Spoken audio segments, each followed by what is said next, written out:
Hello and welcome. Good evening. You're watching Super 6. I'm Akshita Nandagopal, and this evening we're talking about Prime Minister Modi's 35-minute conversation with US President Donald Trump. What's the big headline that's emerged from that conversation? Well, for starters, in those 35 minutes, Prime Minister Modi set the record straight on Trump constantly claiming credit for the ceasefire between India and Pakistan. Does this mean essentially we're going to finally see Trump stop all of the comments that he's been resorting to on social media about how he brokered a deal, used trade to ensure ceasefire and whatnot? We're going to be talking about that and the politics that's broken out over this conversation between Prime Minister Modi and Trump. Here are the headlines first. Iran's supreme leader slams Trump after America's kill warning. Khamenei says Iran won't surrender, calls US President's warning absurd rhetoric.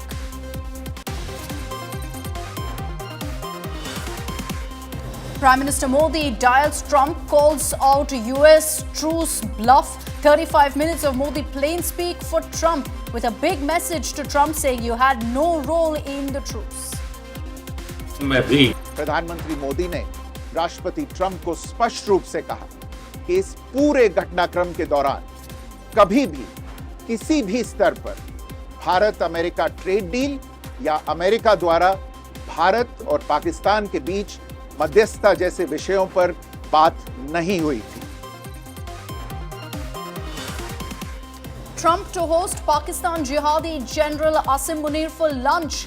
Days after Trump family-linked Pakistan crypto deal, Pak Army Chief Munir visiting America.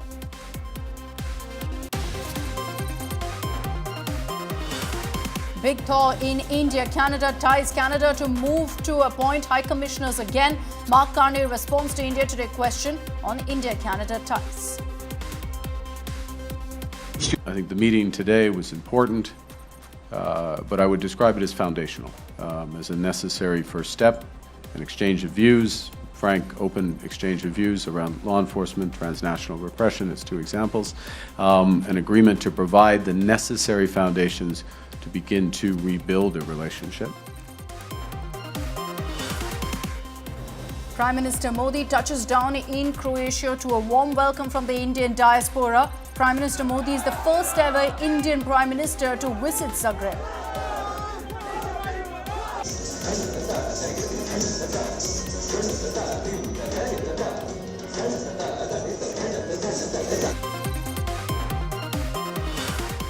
And crashed Air India plane's engine was replaced 3 months ago, now central to probe. Dreamliner had last undergone a detailed maintenance check in June 2023.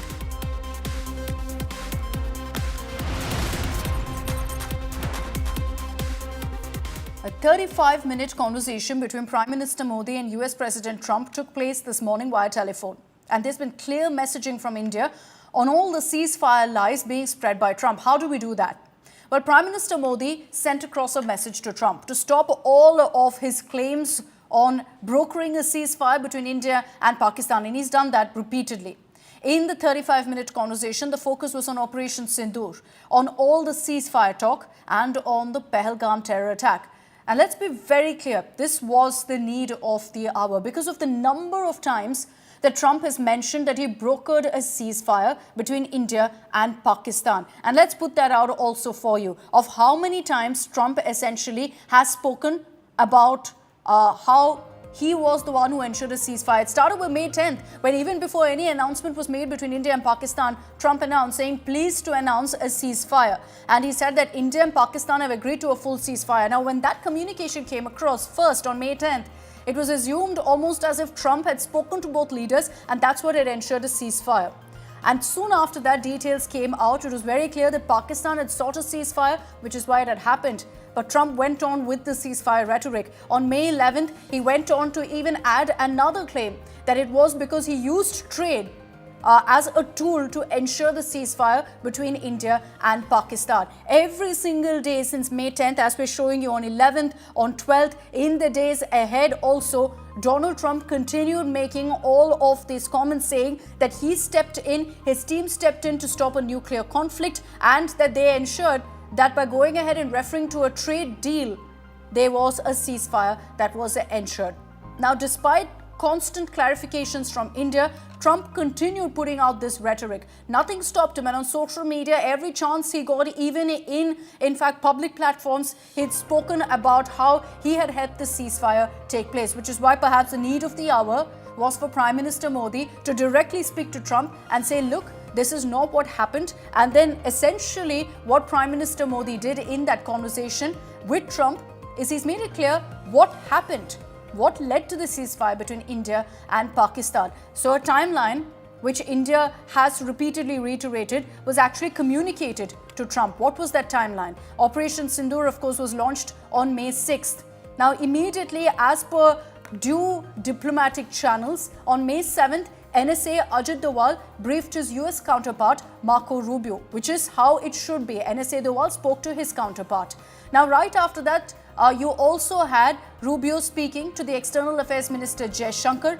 The NSA also spoke to the Pakistan Prime Minister Shehbaz Sharif. On May 9th, and this is the only time that there was a conversation between Prime Minister Modi and someone and a top official in the United States. Who was that official? It was US Vice President J.D. Vance. At no point was there a conversation with Trump. But at this point even, again, there was no talk of ceasefire. Vance reportedly in that conversation warned that there's going to be a major Pakistani counter-strike, to which Prime Minister Modi conveyed to Vice President Vance that India will respond with even greater force, that we're not backing off just because Pakistan may hit us. So it was very clear that even in that conversation, India said, nothing doing, we're not stopping. So what changed in 24 hours? On May 10th, the reason India agreed to a ceasefire is because there was a request from Pakistan. A call from the Pakistan DGMO, the Director General of Military Operations, is what got the wheels turning and the ceasefire happening. So there was no third-party mediation whatsoever. India's stand on that has been very, very clear. This is the timeline we have stuck to. This is the timeline that Prime Minister Modi has actually conveyed to Trump. Imagine that, the US President being told who in his team actually spoke to the Prime Minister and what exactly happened, in an effort to ensure that no longer do you see Trump taking to social media and making non-stop comments about having mediated a ceasefire between India and Pakistan.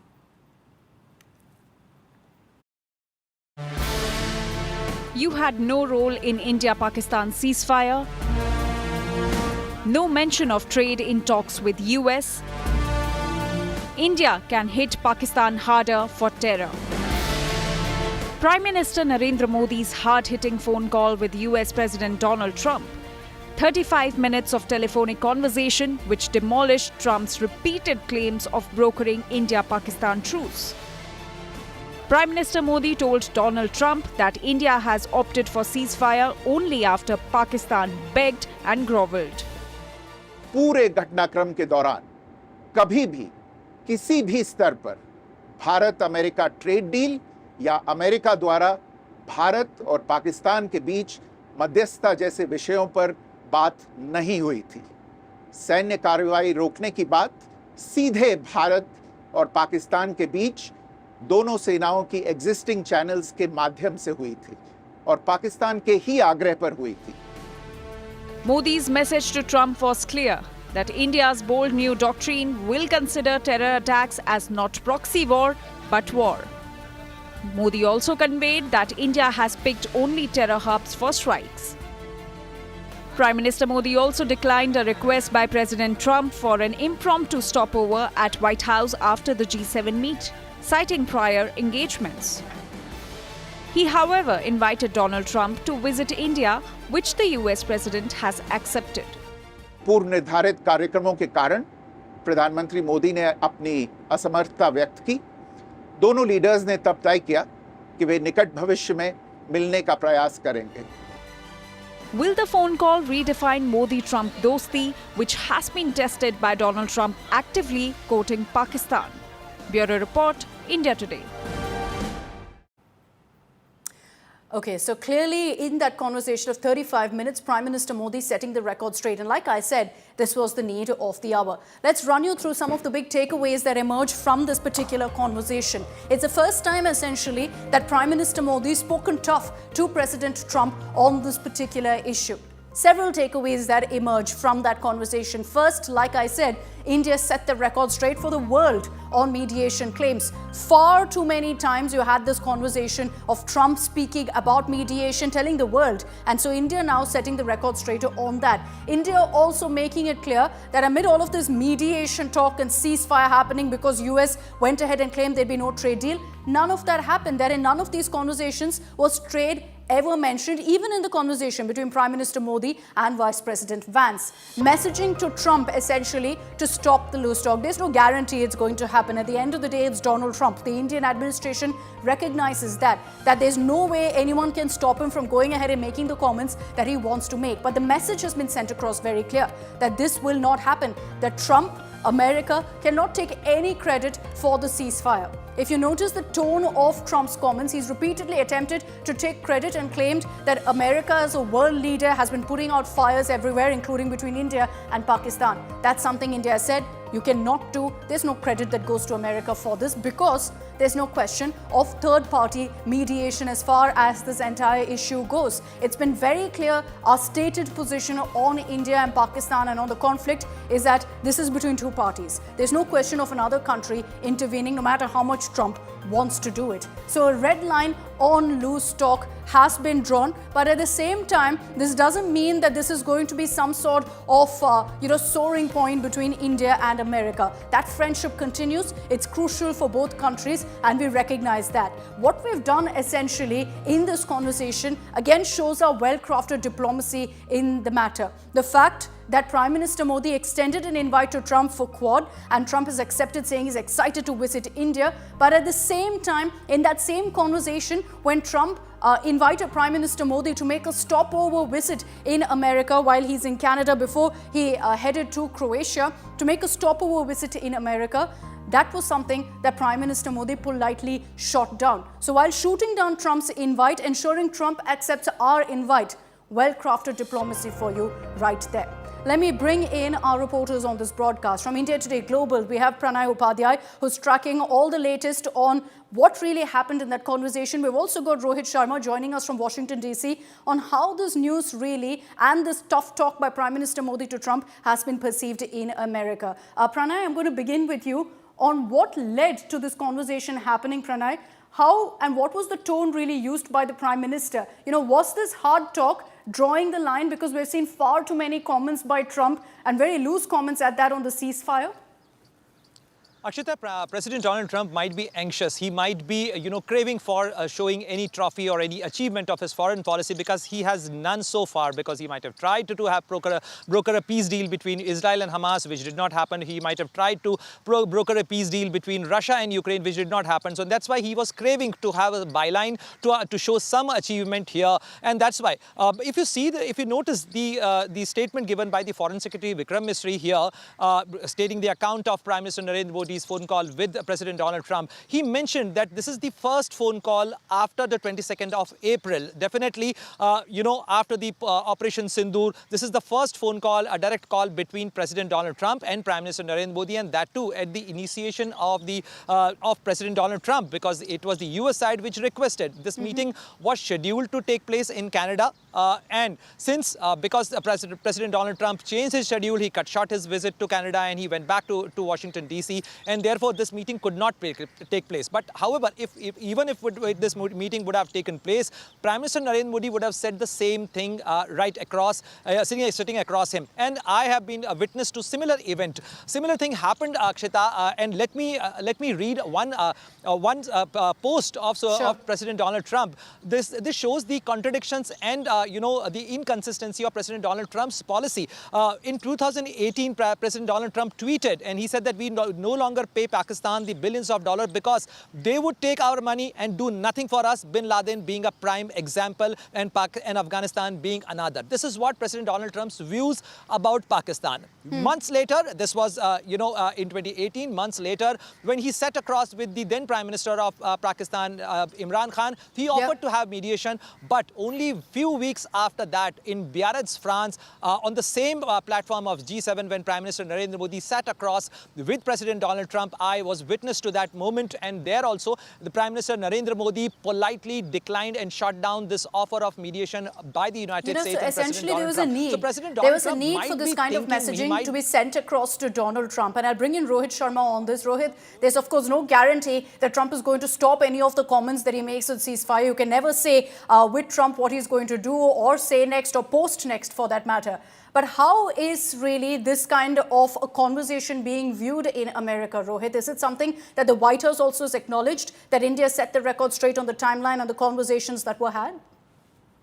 Well, look, the White House has officially not commented on Akshita. I reached out to somebody and they said there would be a readout later in the day. They obviously are focused on the evolving situation in Iran. It was pretty late in the night when this call took place. But I think from India's standpoint, this is a very important phone call. And as Pranay was pointing out, this was needed. There's been a lot of talk about how the ceasefire was achieved, what was President Trump's role. And it was important that Prime Minister Narendra Modi put this on the record directly to President Trump. And it's also created some waves here in the Western media. We've seen flurry of articles in the morning, posts on social media about what Prime Minister Narendra Modi told. And I'm pretty sure President Trump would get asked about it in his media briefing, which he does daily almost. So somebody's going to bring it up with him, and we'll have to wait and watch what he says. But yes, as you said, this might not be end of the conversation. I think President Trump would obviously want to say something or add, his own statement to the phone call. But very important, again, the fact that this is happening on a day when the Pakistani chief of staff is going to meet President Trump at the White House. So yes, there is a lot of buzz around this, and I'm pretty sure the White House will put out a statement whenever they're ready today. Okay, so we'll watch out for that statement. And as Rohit says, usually there's almost a daily briefing of sorts and interaction with President Trump. So we'll see what he has to say and whether the White House in their statement will also acknowledge the fact that Prime Minister Modi in India has sent across a message that US had absolutely no role to play the ceasefire between India and Pakistan. Thank you very much, Rohit, for your time and for joining us here on India Today. Speaking of really the reactions that have come in domestically in the country, you're seeing a lot of politics, Congress questioning Prime Minister Modi over the phone call. But here's what happened. What Jairam Ramesh of the Congress did while speaking to the media is he pulled out a statement, a US statement. But turns out that was actually an old statement with which Jairam Ramesh slammed Prime Minister Modi. He later backtracked after BJP came out and fact-checked him. Details in our report.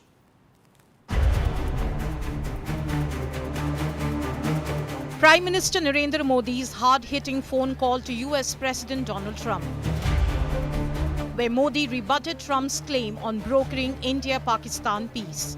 The news of Modi's retort to Trump's repeated claims was met with sneering by Congress, which claimed that US is silent on Modi's phone call. Congress also cited Pakistan Army Chief's luncheon meet with President Trump, claiming this as another sign of deepening US-Pakistan ties. Congress claimed India was being sidelined diplomatically. There is a direct link between the inflammatory, incendiary and provocative remarks made by Field Marshal Asim Munir and the April 22nd Pahalgam terror attacks. And this very man is invited for a lunch by President Trump in the White House. This is a setback for Indian diplomacy. But Congress was accused of faking the US readout, as BJP highlighted that Congress had used a January 2025 readout to attack Modi. BJP claimed that while the US has itself not come out with any readout, the Congress is amplifying a lie against Modi. I don't want to dignify the Congress party's ongoing, hallucinatory, I would call it hallucinatory fake narratives that they go and put on. But through all this, I get the feeling they're always looking for some way in which they can show India down. We know Prime Minister Narendra Modi ji. We have seen him as Prime Minister for the last 11 years. He will never, ever, for any political opportunity, opportunistic politics, for any reason, compromise what he believes is the interest of India. So the only people who believed the lies of the Congress party and Rahul Gandhi in terms of this US mediation theory were the clowns who support the Congress party. BJP has shared chat from US Embassy where US has also denied readout. As the political war of words escalates, the Modi-Trump call has become a fresh flashpoint, not just in diplomacy but on the domestic front as well. With Aishwarya Paliwal, Bureau Report, India Today. Okay, let's talk about the other big focus here, which is that at 10:30 p.m. tonight, India time, you're going to be seeing the Pakistan Army Chief Asim Munir sitting down for a private closed lunch with President Donald Trump at the White House. So you've got the US President actually hosting the Chief of Army Staff of Pakistan. What really explains that? And this is also the timing of it extremely crucial because, as I told you, it's coming right after that conversation, the phone call that Prime Minister Modi had with Donald Trump about strong messaging on terror. And yet, clearly, this is duplicity being shown by America at a time when there are rising tensions of West Asia. Perhaps that's the only reason America is looking at getting Pakistan on their side as well. Remember, Iran's top general just days ago claimed that Pakistan would retaliate with nuclear weapons against Israel if Tehran were attacked, an assertion denied by Pakistan's defense minister, who said no such commitment was made. Pakistani US nationals staged a protest yesterday denouncing Munir as the butcher of Islamabad. And that's the moment there where, in fact, they called him a mass murderer, they called him a dictator as he walked by. But essentially, Trump is going ahead and giving Asim Munir a platform where he's going to be meeting him at the White House. And let me again reiterate, he's not the head of the nation. He's the Chief of Army Staff. But it speaks volumes, really, of who essentially calls the shots in Pakistan.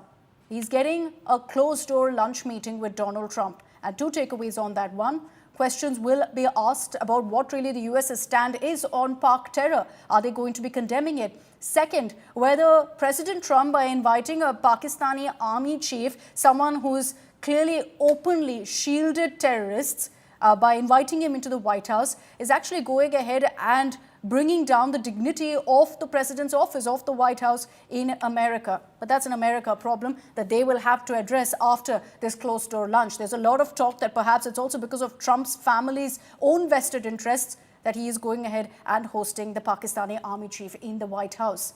But let's unmask Asim Munir for you. Let me play out for you the statement that he made just days before the Pahalgam terror attack, where he went ahead and spoke of Hindus and Muslims, spoke of Kashmir as Pakistan's jugular vein. Mind you, this is the Pakistan Army Chief, the very same man who's now going to be meeting with Donald Trump for a lunch. Pakistan की कहानी अपने बच्चों को जो है आपने जरूर सुनानी है ताकि वो पाकिस्तान की कहानी ना भूलें. Well, our forefathers, they thought that we are different from the Hindus in every possible aspect of life. Our religion is different, our customs are different, our traditions are different, our thoughts are different, our ambitions are different. That was the foundation of the two-nation theory that was laid there. That we are two nations, we are not one nation. So because of that, our forefathers, they struggled, mounted that incessant struggle to create this country. Our forefathers, they have sacrificed immensely, and we have sacrificed a lot for the creation of this country. And we know how to defend it. My dear brothers and sisters and sons and daughters, please don't forget the story of Pakistan. And don't forget to narrate the story of Pakistan to your next generation, so that their bond with Pakistan, it never weakens. Whether it is the third generation or the fourth generation or the fifth generation, they know that what Pakistan is for them. आज तक इंसानियत की तारीख में सिर्फ दो रियासतें हैं जो कलमे की बुनियाद पर बनी हैं. पहली जो थी उसका नाम है रियासत तैयबा, क्योंकि तैयबा जो है वो नबी करीम सल्लल्लाहु अलैहि वसल्लम ने उसको नाम दिया था. और जबकि कुरान में उसका नाम है यसरब, या अहले यसरबा ला मुकाम लकुम फरजिउ, ये कुरान में नाम है उसका, जो आज जिसको मदीना अल मुनव्वरा कहा जाता है. और दूसरी रियासत जो है वो उसके 1300 साल के बाद अल्लाह ताला ने ये आपकी बनाई है कलमे की बुनियाद के ऊपर.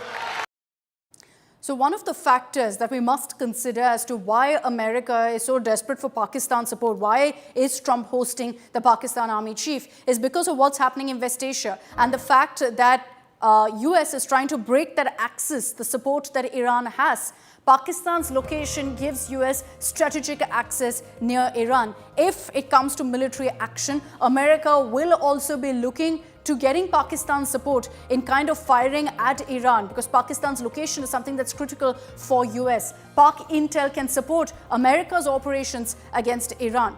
US is hoping that with Pakistan not, and making it very clear that they're not going to help Iran, which they've, by the way, put out in a detailed statement. They are hoping that it means that they can get them to switch over and help America. US may even go ahead and use the Pakistani Navy to pile pressure on Iran by sending across a message to Iran that they're not just isolated but militarily have no support, that the Pakistan Navy is also on America's side. Now, Pakistani ties to Sunni terror groups can destabilize Shia Iran. And again, this will be back-channel talks essentially that can take place if America manages to convince Pakistan. And Pakistan has played its game very cleverly when it comes to America, which is how at this point it's come to the stage where America is essentially looking to Pakistan, their help, where they can use their Pakistani airspace, they can use their bases if it comes down to military action against Iran. So looking at what's happening essentially between Iran and Israel, that's perhaps why America is looking to Pakistan's support. But let's put out two pictures for you. There are questions being asked right now about what this means for India. That 2 months after the Pahalgam terror attack, you've got Trump going ahead and platforming this man, Asim Munir, in such a massive way. Remember when the Indian MP delegation had visited America, they met with the US Vice President, J.D. Vance. This was a delegation handpicked by the government. President Trump didn't find the need to meet them and yet chooses to meet with the Pakistan Army Chief, Asim Munir. And so there are questions being asked really about not just what this means for India, about what exactly America's positioning is on an issue like terror. Let me bring in Gaurav Sawant, who's been tracking the G7 for us. He's joining us from Canada. Gaurav, what do you make of this meeting between Trump and Asim Munir? To you, why does America really need or want Pakistan's support at this time? It appears Pakistan and Pakistan's Field Marshal Asim Munir are once again being used by the United States of America.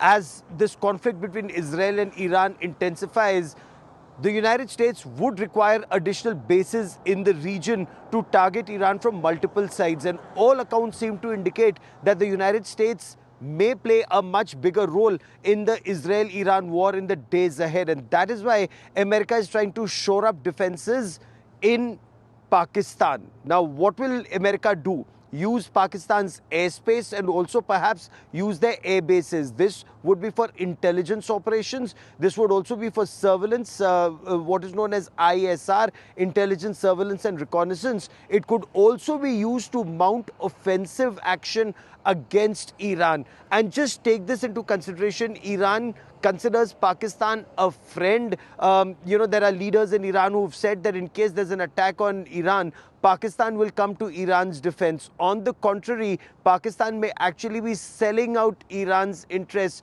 to the United States of America for their personal interests. And that is because Pakistan desperately wants to be in America's good books, wants America's help for resumption of dialogue with India. And if you recall, Prime Minister Narendra Modi, when Donald Trump sought that conversation and had a 35-minute long conversation with him, Donald Trump invited him to the United States of America at a time when Asim Munir was also there. But Prime Minister Narendra Modi very tactfully said, we will meet perhaps at a later date when you come to India for the Quad Summit. But right now, there are other engagements, and that is Prime Minister's visit to Croatia before he returns home. So this is where Pakistan is being used by the United States of America yet again.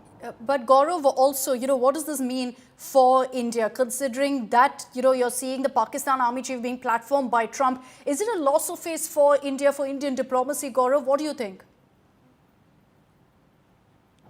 As far as India is concerned, India very clearly has not put all our eggs in the American basket, and that is why India remains multi-aligned. America is a very important strategic partner, but India is not reliant on America for any solutions. Even when Donald Trump claimed that he'd played a critical role in ensuring a ceasefire and used trade as a leverage, India countered it every time, from the Foreign Office to the Foreign Secretary to the Foreign Minister. And now you've had Prime Minister Narendra Modi in a direct conversation with the US President, making it very clear there was no conversation on trade. There was no role that the United States played in ensuring a ceasefire between India and Pakistan, because this is India's stated position. There cannot be any third-party intervention on Jammu and Kashmir. There cannot be any third-party intervention when it comes to Pakistan. As far as Operation Sindoor is concerned, as Prime Minister Narendra Modi very clearly told President Trump, this is the new normal. In case there's a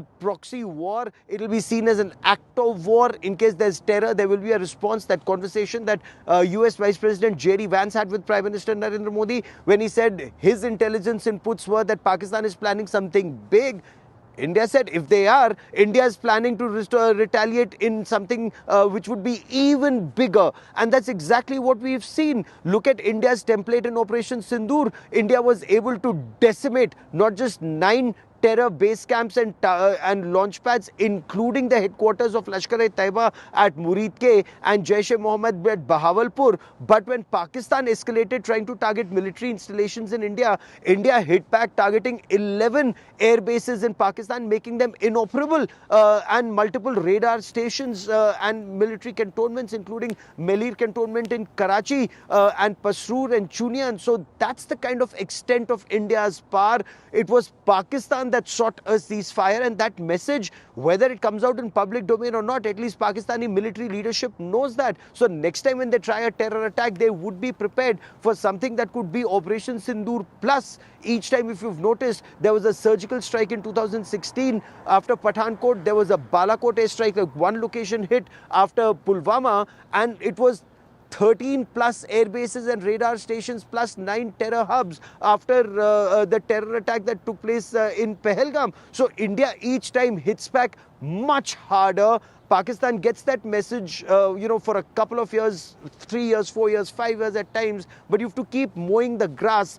That's the mindset that India must move with. That's exactly what needs to be done when you're dealing with state-sponsored radical Islamist terror propagated by the likes of Asim Munir, who may be supping with Donald Trump, but there's clear and present danger even for the United States of America, because Pakistan has had a role to play in terror attacks even in the United States of America. And we wonder if US and America actually recognizes the imminent threat that Pakistan poses, considering how they house so many of these deadly terrorists. Thanks very much, Gaurav, for joining us with all of those details. As we track the latest on this, remember 10:30 p.m. Indian Standard Time is when that meeting will take place between Trump and Asim Munir. Let's switch back to what's happening between Iran and Israel. We've got breaking news coming in.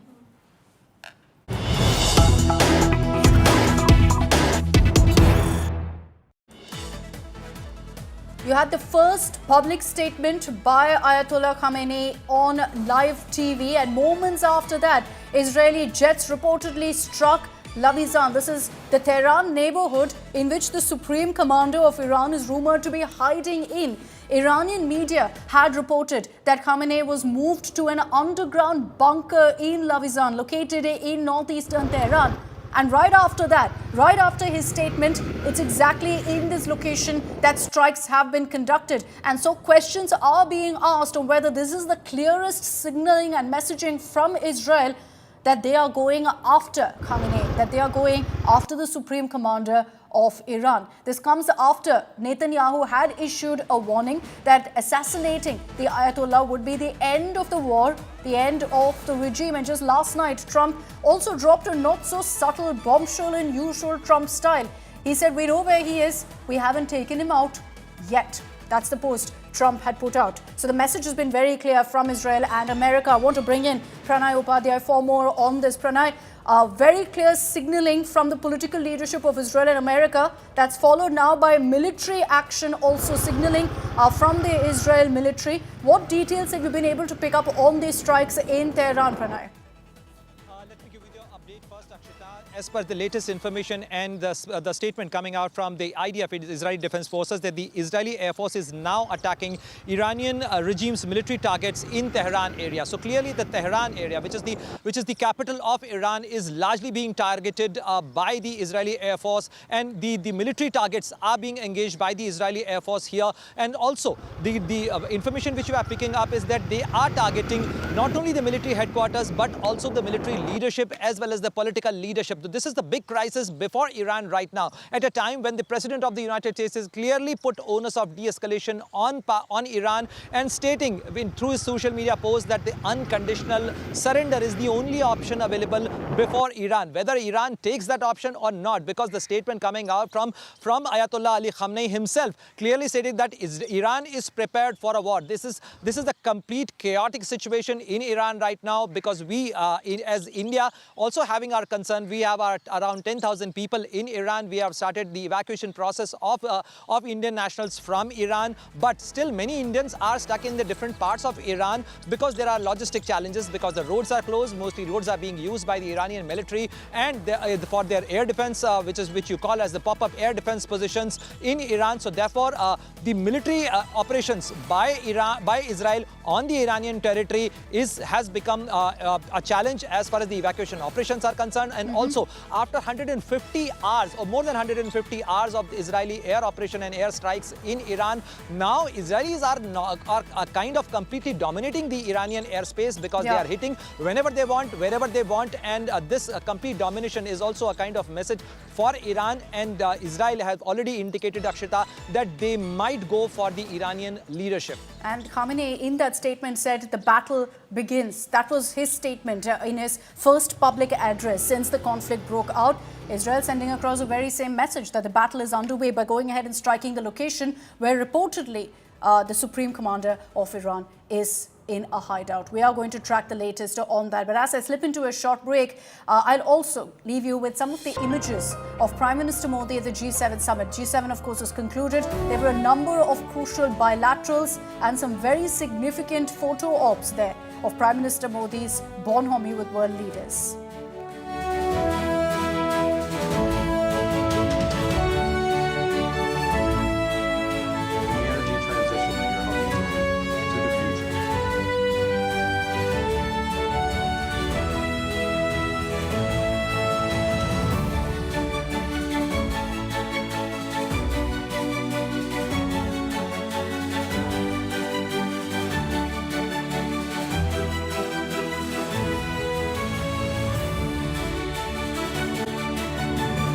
Let's get you details of the latest showdown between the Tamil Nadu government and the Modi government. This is focused on a location. This is an excavation site which you see on your screens, referred to as the Keeladi excavation site.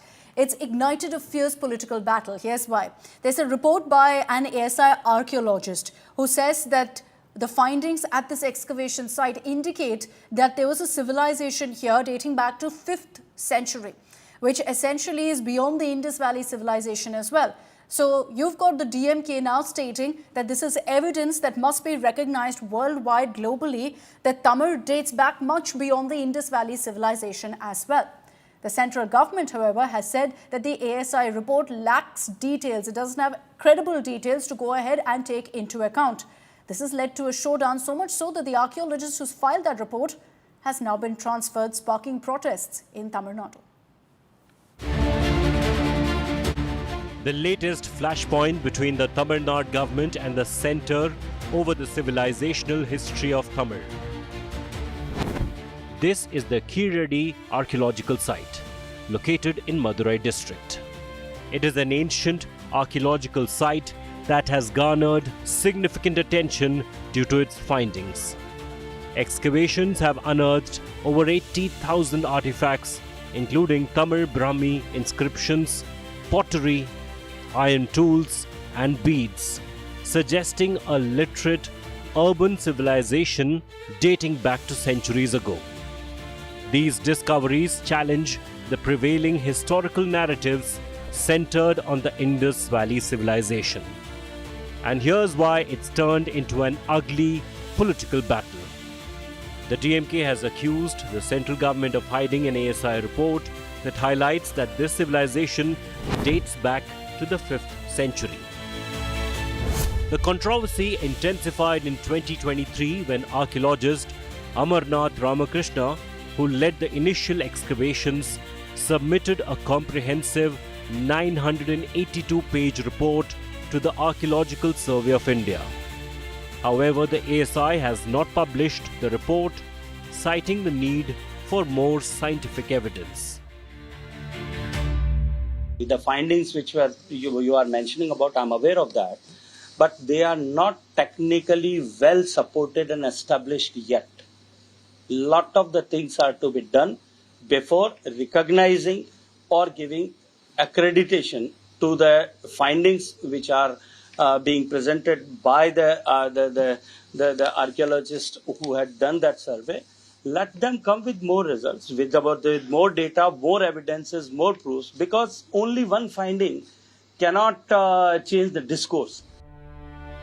And now the very archaeologist who had filed this report has been transferred, leading to a fresh political attack. DMK workers staged a protest today in Madurai, accusing the Modi government of attempting to downplay Tamil civilizational roots. வடக்கே இருப்பவர்கள் சொல்வதெல்லாம் நம்பிக்கையின் அடிப்படையில், தமிழர்கள் சொல்வதெல்லாம் ஆதாரங்களின் அடிப்படையில் என்கிற போது ஏன் ஏற்க மறுக்கிறீர்கள்? நம்மை பொறுத்தவரை ஆதாரங்களின் அடிப்படையிலே எங்களை அங்கீகரிக்க வேண்டும் என்று சொல்லுகிறோம். With elections coming up, the political fight between DMK and BJP is peaking. Keeladi is a very great thing, and there is no doubt on that. But any organization has its own policies, procedures, the way how to do it. So that is the reason the government has not rejected it. The government says that we need more scientific proofs and authentication. So if somebody is not there willing to cooperate or doesn't do anything, there are huge people are there, archaeologists are there, so definitely they will do it. An archaeologist of the government of India gives a finding based on carbon dating and spectrometry test. Why don't you accept that? They should be very happy about it. They should be very proud that in our country, in a place, we have a civilization which is 4,500 years old. But they don't seem to take pride in that. They want to belittle us. They want to conceal all these things. That is why we are up in arms against this strategy of the BJP. Keeladi, that carries answers to an ancient civilization, has now transformed into a reason for a political fight. On one end, union government claims that more scientific evidence is required to substantiate the findings.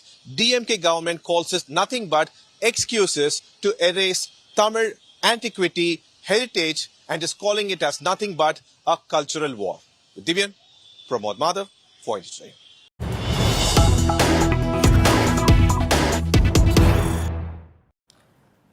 And the politics continues. Let's get you a statement that's come in from Vijay's party, the Tamaraga Vettre Karagam. Vijay has questioned why the centre isn't releasing the Keeladi report and has also questioned the transfer of the archaeologist behind the report, saying clearly he was asked to tweak the report and that's why action is being taken against him. But here's what's interesting. Vijay hasn't stopped there. He's also attacked the DMK, saying that DMK is using Tamil constantly for politics. And that's about it. I'd like to bring in Pramod Madhav for more details on this. He's joining us live from Chennai. Pramod, in the run-up to the Tamil Nadu Assembly election, clearly the fight over Tamil now has also taken this entire civilizational turn. You've got Vijay pitching in, the DMK and the BJP already at it. It absolutely is, Akshita. In fact, for the last election, we had the fishermen from Rameshwaram, we had the Kaveri water issue. But right now, it looks like we also added one more subject to this, and that is Keeladi. It is a brilliant site. It has to be investigated. There are a lot of questions that could be answered over there, not just for Tamil Nadu, but for the entire Indian subcontinent about the evolution of human beings in this place itself, the socio-economic evolution. But unfortunately, it has turned into a political fight. And just like you mentioned, now DMK is calling it as a cultural war. by the union government, and the only reason that there are two reasons for that they blame it. One is the transfer of that particular research officer, and the second one is about not releasing the particular document. And in fact, Trichy Siva, who actually we saw speak in Madurai, said that unless the document is accepted and released by the union government, they will stall the parliament proceedings and they will disrupt it from happening, Akshita. Right, Pramod, thanks very much for joining us with all of those details. All right, let me also get you all of the images coming in from different parts of the country, particularly from Gujarat, that's seen a torrential downpour. Heavy rains causing severe flooding in Bhavnagar, submerging streets and disrupting daily life. Videos on your screen shows autos and bikes being swept away.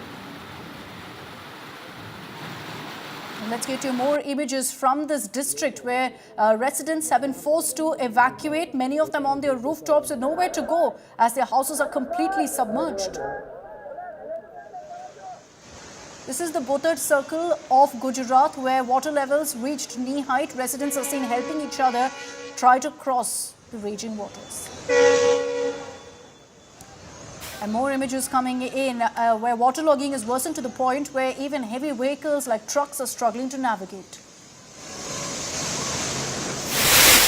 Torrential rain severely disrupting life in Dang district of Gujarat. Widespread waterlogging and flooding being reported. And with those images, I'm wrapping up this edition of Super 6. Thanks very much for tuning in.